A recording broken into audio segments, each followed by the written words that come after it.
I fear there is no way to fix this family drama. I ruined my parents' relationship over reading mail. I, 24 female, don't want to say what I do for work, but let's just say it's the type of job that includes a lot of written letters from clients that are supposed to be confidential and only for my eyes. I'm fresh out of college and living with my parents so I can finish paying off school.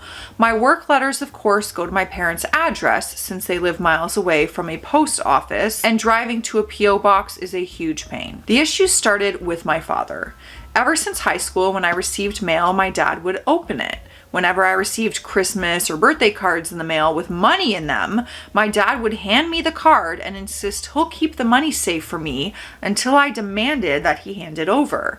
Any package I would order for myself, he would open and hand to me. Sometimes the products were used by him as well. I don't like any of that. The final straw was when he received my acceptance letter to my dream college, and instead of waiting for me to come home to open it, he opened it himself and called me while I was at work to congratulate me. Again, I don't like any of this. I've spoken to my mother about how much this makes me feel uncomfortable, and she told me she would speak to my father about it, to which he would apologize and not do it for a week before doing it again the next week. I had also spoken to my dad about the confidentiality of the mail that I'd be receiving now that I'm working, and he says he understands, but it all came crashing down a few weeks ago. While I was working, my dad came into my room and handed me opened envelopes from my clients and even tried to make a conversation about it with me, but I just ignored him until he got the hint and left. After work, I yelled at him for violating client confidentiality, to which he got defensive and said that I live in his house and any mail sent to his house would be read by him. Furious, the next week I thought I would take revenge on my father by going to the mailbox and reading his mail. But what I found was what ended my relationship with him. Is he having an affair? Maybe that's why he opens all the mail, to make sure it's not from his secret lover. I had found credit card statements on jewelry and restaurants that were too fancy for my dad to go to alone, and I don't remember the last time my dad took my mom on a date, nor bought her any jewelry. I also found a letter addressed to my dad from a woman who stated how tired she was for hiding this relationship for so long, and how she's so desperate for his letters to reach her. I knew it. You guys can applaud for me. Thank you. When my dad noticed the mailbox was empty, my dad ran back into the house, white as a ghost. He walked into the kitchen to see me and my mom in the kitchen reading his mail. Before the fighting could start, my mom asked me to leave the house. So I drove to my aunt's, who lived 45 minutes away, and explained everything. I came back after 2 days when my dad's stuff was gone.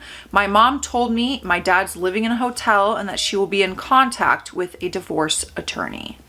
Turns out my dad has been having an affair with a family friend, and was hiding it through letters to leave no digital footprint. My dad ended up showing my mom the stash of letters he had, and she took photos of each and every single letter before she asked him to leave.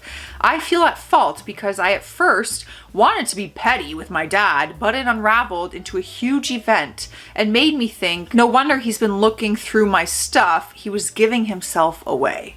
I feel like I shattered my mom's world, since I can hear her cry every night about it since the incident. Just know you did not ruin anything. He ruined everything with your mother. And wouldn't you rather her know the truth? You might have saved her. I mean, you did save her from just being on the sidelines this whole time to this affair. We have an update. I'll go ahead and answer a few questions here and then give an update.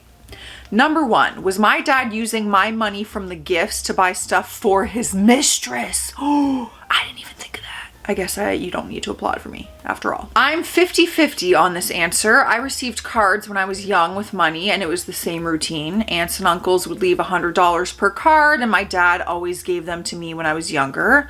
As I got older, obviously, the money reduced to $20 to $40. I do believe my dad would give me back half my money in those cards, which would make sense as to how he was able to make such huge expenses on his mistress. I need to collect proper evidence, so I plan on calling my aunts and uncles and other relatives who would send me money. Number 2, the mistress would send letters addressed as a business or a credit card company. If you ask me, they were doing the most. When my mom would check the mail, she would see the letters that were addressed to my dad as bills or some crazy BS and never opened them because she doesn't handle the bills. A lot of packages were sent by the mistress as well, which is why he went through my packages, and I don't want to imagine what kind of crap she was mailing him. They really were doing the most for this affair. Like, were you gonna do that forever? What was the plan here? Now for the update. Like I said before, it's been a few weeks since it happened. I've been doing my best to comfort my mother while she deals with all the legal business, and my dad's constant appeals to my mom to apologize and beg for forgiveness. I've been here to listen to her, and she keeps spiraling between wanting to forgive him and cursing him to hell. I told her my personal opinion, which was to never take back a cheater. She did basically everything for him, and she shouldn't see it as her not being enough for him, that it's his fault for not appreciating her. The mistress also was a married woman. My mom reached out to her husband, sending him the letters she had taken photos of, and even had a long phone call with him about what was going on. He initiated the divorce, and the mistress is now angry at my father for not being more careful. The mistress's ex-husband, who I will call Henry, has been a best friend of my mom's throughout the legal cases. I hear the mistress is still reaching out to forgive him, which I honestly think is very funny since my dad is doing the same thing. She was financially dependent on Henry, and my dad isn't making enough at his job to support the lifestyle that she wants. Yesterday, Henry asked my mom to come out for lunch with him. They've been sad shut-ins for the past few days, and they agreed to go out and get some fresh air. I encouraged my mom to do so and to call me if my dad or the mistress decided to show their faces when they just went so that I could pick her up. My dad hasn't apologized to me at all about reading my mail. In fact, he's called me and left me voicemails telling me that this whole situation was my fault. Then going and crying, saying he regrets everything and he hopes he can still be my dad. I honestly don't know what to do with him right now other than to ignore him. We have another update. Hi guys, it's been a full year since it happened, and I wanted to update you guys. Thank you so much. I hate when stories don't have the final update because we are invested over here. A few months after the post, my mom grabbed me and my younger sister, 20 female Rachel, to talk about her interest in possibly going on a date with Henry. Shut up. Shut the front door. What a plot twist. Obviously, we were thrilled. They've been dating for almost a year now, and I'm happy for them. Crazy. Henry treats my mother with way more respect than what my father ever did for her. She glows with joy whenever he's around. Our biological father has been putting more mental strain on her than we thought. She went from being a shy, soft-spoken person to a strong, confident woman, and I couldn't be happier. As for our father, Jerry, and his mistress, Martha, they got married immediately after my mother, I'll call her Reagan, and Henry. I didn't speak to Jerry other than the occasional text from him asking about how I was doing or to ask me for some cash. After they got married, neither of their families supported the marriage. They got black-sheeped respectfully. They tried to sue for cash, but the case fell through in Reagan and Henry's favor. What are you suing for? I stopped talking to him fully when he spent a month harassing my sister for cash, calling her repeatedly, texting her, showing up at her college, to a point where the dean had to get him escorted off the campus. That's when mom got us a harassment protection order. So now Jerry can only contact us when he wants to meet with us, which was rare, or for a medical emergency. My sister and I haven't heard from him since. That didn't stop Martha though. Turns out the reason my dad was hounding for cash was because he got her pregnant. She wants everything expensive, and Jerry is pulling everything out of his butt to satisfy her. Martha ended up being the one harassing my sister until she ended up at our door demanding to speak to Henry about how he left a poor pregnant lady with nothing. Henry is a man that takes no BS. He opened the door, looked at Martha dead in the eyes and told her, "Was it not cruel to cheat on your husband when he provided you with a mansion, designer bags, nice cars, trips, and all the love in the world? You have no right to call me cruel after everything you've used me for, and you're lucky I didn't demand any money back." He shut the door and Martha ended up throwing a huge fit, even faked her water breaking with a water bottle. Police escorted her to the hospital, and luckily we were able to show them everything through our Ring doorbell. Thank you everyone for the support in my story. I hope none of you guys have to go through a mess like this. Same. And they do say you're not supposed to, isn't it illegal to open someone else's mail? I'll tell you a story because I didn't know that. I moved out on my own when I was 17 years old, okay? And I remember I started receiving mail, I think it was from the previous tenant, and they didn't tell people they had moved or whatever. And I opened it, and turns out it was a letter from an inmate in prison. I didn't do anything, but like I read it. I forget who told me at that time. I think someone at my workplace. And I was like, oh yeah, someone. And I opened their mail and they're like, that's illegal. You're not allowed to open someone else's mail. And that's why I learned that lesson. My cousin got his family banned after making a mess in Italy. Like banned from a bar, a restaurant, or or Italy. I have so many questions. So this all started out when my grandparents were visiting the US. They migrated to the US years ago and returned to Italy after my youngest aunt had finished high school. Honestly, their life got way better when they moved back to Italy. They were able to improve the old family farm they long ago had, like cows and sheep, a few chickens, and grapes. They usually visit us once or twice a year. Another thing, in my family, only my dad and I speak Italian fluently. My uncles and aunts don't, but they're the typical loud Italian American family. My dad made me learn Italian when I was younger, and I spent summers in Italy to help with the farm as a form of punishment for unruly behavior. It helped, and I got a bit closer to my grandparents. Fast forward to one of my grandparents' visits. My best friend, Antoine, 16, was staying with us because his dad was out of town. Antoine is from Luxembourg, and he picks up languages quite fast. When I met him, he knew the basics of Italian, but got way better when we became friends. My aunts and uncles were annoyed, but my grandparents didn't care. They actually enjoyed his company. We were talking and laughing in Italian most of the night. Uncle Tony got annoyed and asked us to speak in English. My grandma replied, "Except for Antoine, we're Italian. I don't know why you aren't speaking Italian."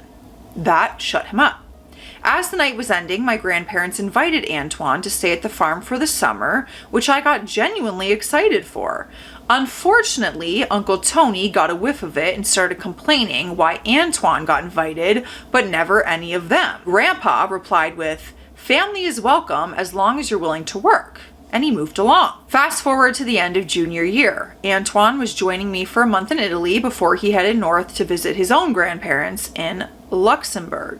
Unfortunately, my dad told me the day before our flight that one of my cousins, Uncle Tony's son, Monty, 18, will be joining us. To paint a simple picture, my dad made sure to teach me how to keep my anger and attitude in check, while Monty can do no wrong in the eyes of his parents. Anyway, we got to Toscana safely. Grandpa picked us up from the airport and told us that he'll give us the day to rest and work starts the next.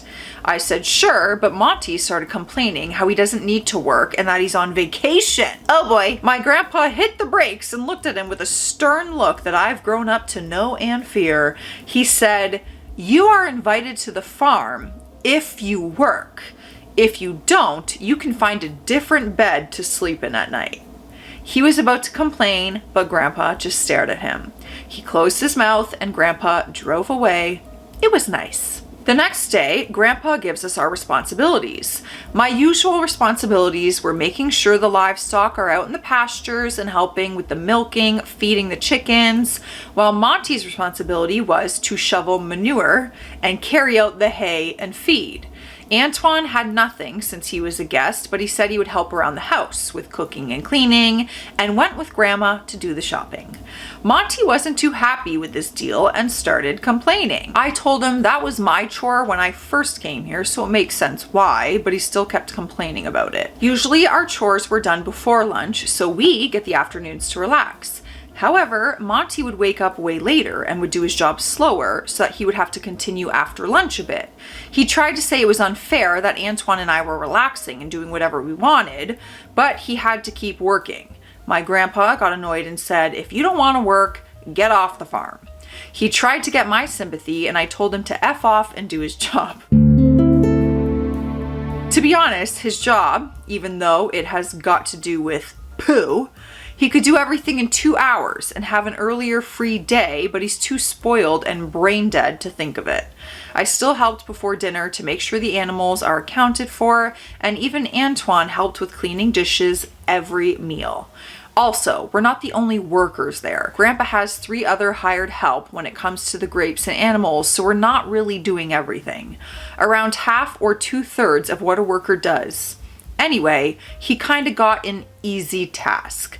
But because he complained a lot, my grandpa and I let him try milking cows or taking care of the sheep. That didn't go as great. He got chased by the rams, he got swatted in the face by a cow's tail, he got kicked in the shoulder, he got shot and pecked by the chickens, even when he tried to get eggs or clean the coop. In a span of 1 week, he went through a lot. Very entertaining for me, but Grandpa was trying his best. Eventually, he went back to shoveling manure. He called his dad and I think they had a big argument and he was pissed off the next few hours. Eventually, he grew kind of lazy and would skip out on chores. Antoine is a nice guy and stepped up. I told him not to do his chores and he said, "I'm not doing it for your cousin. He hasn't done anything good to me. I'm doing this for your grandparents." Eventually, I helped out without Grandpa knowing. Grandpa was pleased and complimented Monty for his work, which he gracefully accepted and said, "I finally understood what hard work means to me." This made me stare daggers and even Antoine couldn't hide his annoyance. He also started to sneak out at night, grabbing a bottle and coming back smelling like he had too much to drink. I told him to cut it out and he said, "The old geezer won't find out. He's too absorbed with the grapes and animals to notice." Eventually, Grandpa caught him in the act. Well, the local police did. We got a call late one night that caused my grandpa to storm around the house. He woke up so angry that I was worried a vein would pop. He asked if I knew if Monty was sneaking out. I said yeah and told him everything from him slacking with chores to sneaking out and coming back drunk. For the first time in a while, he got angry and told me to get dressed because we are going to the police. At this point, Antoine was awake and wondered what was going on. I told him I would tell him once I got back. Before coming back home with my cousin, I called Antoine to pack all of Monty's stuff as fast as he can. He wondered why, and I told him I'll tell him when we get back and that we were going to the airport. Apparently, Monty had been causing trouble in multiple towns near the farm. He was seen damaging public and private property, broke into one house and took their wine, started fights with locals, and harassed a local politician's daughter. That'll do it. It was stacking up. He tried to argue and explain with Grandpa, but he raised his hand and said enough is enough and that he is going back home. I remember my grandpa trying to negotiate not to get him thrown into prison and everything. Since he was well known in the area and a lot of people respected him, Monty wouldn't be going to jail, but now has a criminal record in Italy, and my grandpa must pay for the numerous damages he has done. I'll be damned. On the drive back to the farm, it was so tense and quiet. I could see Monty trying to say something, but I looked at him and said, "Not now." My grandpa ordered me to find the earliest flight to the US. When we got back to the farm, he wasn't allowed to get out, and Antoine and my grandma were waiting with all of his stuff and bag. I grabbed everything from them and even held his passport. On the way to the airport, he called Uncle Tony and told him that Monty is coming back and that he's never allowed to visit ever. Uncle Tony was so confused and asked why until my grandpa explained everything. Uncle Tony tried to justify or beg to give him a second chance and that boys will be boys BS. My grandpa wasn't having it. He said that the second chance is him being sent back to the US without jail time. Uncle Tony still tried to argue again, which made my grandpa finally say, if that's how you teach my grandchildren, then this ban extends to every single one of you. He hung up the phone and asked if I found a flight, and I said I did, but it wasn't cheap. He didn't care and wanted him out. Okay, but Uncle Tony should also be sending money to Grandpa for having to fix all of the damages. We got to the airport and my grandpa had an iron grip on Monty's arm, making sure he wasn't going anywhere without him. We waited for a few hours since the first flight was around 9. Monty tried one last time to get my grandpa's grace, saying that families should forgive each other and give chances. My grandpa said that he lost that privilege after being a complete embarrassment and disappointment, which was harsh in my opinion. He wasn't wrong, but damn. He was silent the whole time after that. He asked security to make sure he got on the plane. We finally left once he passed security and an officer was escorting him. The drive home was tense and we didn't talk until we were at the farm. He told me not to work today and to just enjoy the day with Antoine. I told Antoine everything and he wasn't completely shocked about it. Antoine had an inkling about it because he gets to go into town with my grandpa to buy groceries and he hears a lot of the rumors. He did try to warn Monty, but I guess he just brushed it off. I did take the day off and helped Antoine make lunch for everyone because both my grandparents were missing the whole day and the workers needed to be fed lunch. My grandparents did come back in the evening with food from town, which is a very, very rare occurrence, and told us they were settling and fixing Monty's mess. The rest of the summer went well. We did our best to not mention the Monty fiasco. Even when Antoine left for Luxembourg, everything was calmer. I even got to spend a week in Luxembourg before we both went back to America. Something my grandparents urged me to go after Antoine called to invite me over. It was nice, but the food wasn't as great. When we got home, my dad was telling me that Uncle Tony was pissed off and told him to talk to Grandpa about the whole ordeal. He did call Grandpa to ask what happened and told Uncle Tony he tried, but there was no way to convince him. They even asked me since I knew I was the favorite grandchild, which stroked my ego a little bit, not gonna lie, but I told them nope, and that they can clean their mess on their own. It has been 2 years since that incident. Uncle Tony's family is still banned from coming to the farm. Monty apparently had a trip to Italy, but didn't get to because of his criminal record that he has. Also, the ban has now been extended to one of my aunts. I don't know the reason, but my dad said it is better if I didn't know. Whenever my grandparents visit, they tend to come earlier and only tell my family and would arrange a family dinner on their last day. Even a rumor about certain people are not on the will got my uncles and aunts a bit flustered. As for myself, I'm currently studying in Italy. I get to visit my grandparents whenever I have enough free time. Antoine is also studying in Europe and has visited my grandparents for a bit. I love that. But he usually sends postcards, which they now have made a binder of. They even joked that I should marry him, but I told them I love him as a best friend and a brother. I love that Antoine is in this family now. That's wild. My cheeks are looking very cheeky. Next up, my partner got another girl pregnant. I am 25 female and my partner is 29 male. We have 2 children together, 7 female and 4 male. Him and I have been on and off for 9 years. He struggled with a heroin addiction and beat it 5 years ago. Since then, we had our son and things were fine until he picked up drinking. We broke up because of it and ended up getting back together 3 months afterwards. We were together for 1 more year and then we were split for 8 months now. I give this background knowledge because during the one time we had split up, I had a boyfriend for a month and then I left him and got back with my children's father. I had gone to the doctors because I had a UTI. They asked me if there's a chance I could be pregnant. I said possibly, but I doubt it. I took a test and it came back negative. He was calm through the whole situation, but again, it was 30 minutes to wait for a test. Now, fast forward to today, he's about to go back into rehab now for his alcohol issue, and he contacted me after not speaking for 8 months, asking if I would meet and speak with him. I did, and the conversation was amazing. It seems like he was prepared to do the right thing so we could be together again. On a quick side note, I've absolutely zero tolerance for substances around my children. He's not a bad man, he just has issues.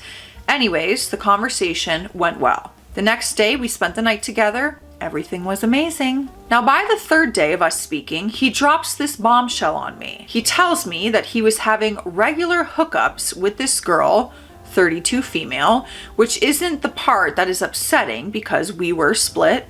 He's a man, things happen. The part that's unsettling is that she's pregnant with his child.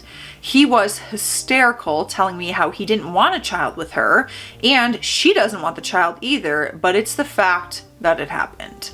I'm having a hard time feeling sympathy for him because he knows how children are made. He already has 2 with me.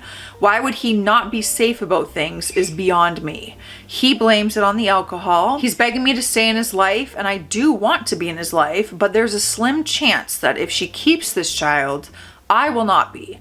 I told him that he would need to be there for her regardless of his feelings towards her because it was the right thing to do. He said he just wants to be with me. I honestly don't know how to deal with the situation. I haven't talked to anyone about it. It's so overwhelming. I don't know if I'm the asshole for telling him I will not be with him if he has a child with another woman, because what kind of woman would I be if I demanded that she get rid of it? What kind of woman would I be if I wouldn't keep him from being active in her pregnancy?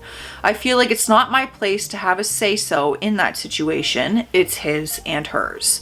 I don't know what to do. This is so messy. All opinions welcome. I feel like he needs to figure out that situation first before you guys even consider if that's a healthy relationship for you to be in. Perfect spot. Let's hydrate, because I need to hydrate, and so do you. Cheers.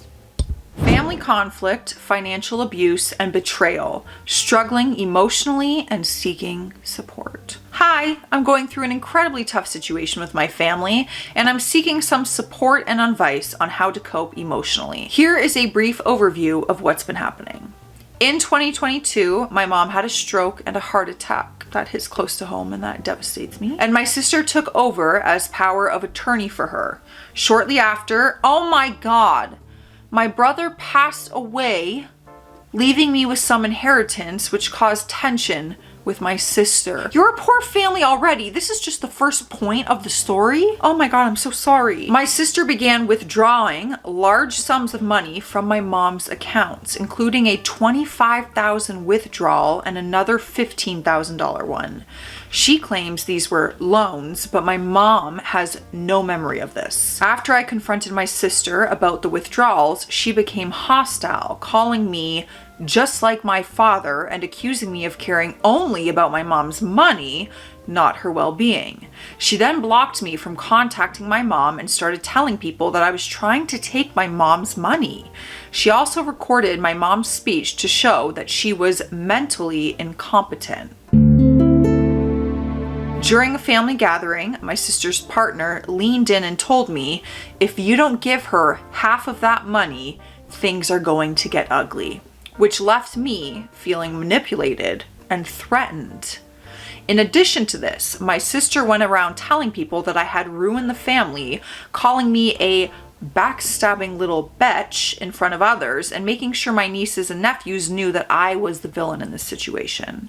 Now, I'm left trying to care for my mom from a distance, and I miss my nieces and nephews. I fear they will never speak to me again because of the things that they've been told about me, and it's incredibly painful. I feel like I've lost a lot of family members, and I'm fighting to do what's right for my mom. I've been in therapy and met someone wonderful, but it's still really hard to cope with the guilt and anger surrounding the situation. I keep wondering how to manage family conflict like this while trying to protect someone I love. It feels like no matter what I do, I can't win. Has anyone dealt with something similar? How do you handle the emotional fallout while your family turns on you like this? Any advice for how to get through this would be helpful. Edit. I meant to include that I hired a lawyer last year and my sister also has a lawyer. Hoping this will get resolved soon. She's also wanting to be reimbursed for her POA efforts. Her partner wants to be reimbursed at $35 an hour for her efforts to sell my mom's things. Really hoping this will be settled soon. I have no advice on this. It destroys me because with your mom having something horrible happen and obviously her health is not going well and you lost a brother, like that is when you need family the most. That is when we need to all rally together, support each other, and instead, this is what's going on. Lawsuits, money, lawyers, devastates me. It really does, because if you're new here, my partner's mother passed away 2 years ago. Oh my God, is it 2 years ago already? Over 2 years ago. Due to strokes and a heart attack. So I can only imagine if this was going on for us during that time. I can't even imagine. It's an awful time. I don't wish it on anybody. I have no advice, but maybe you guys have been through something similar. Stay classy out there. Stay sassy. We'll see you tomorrow.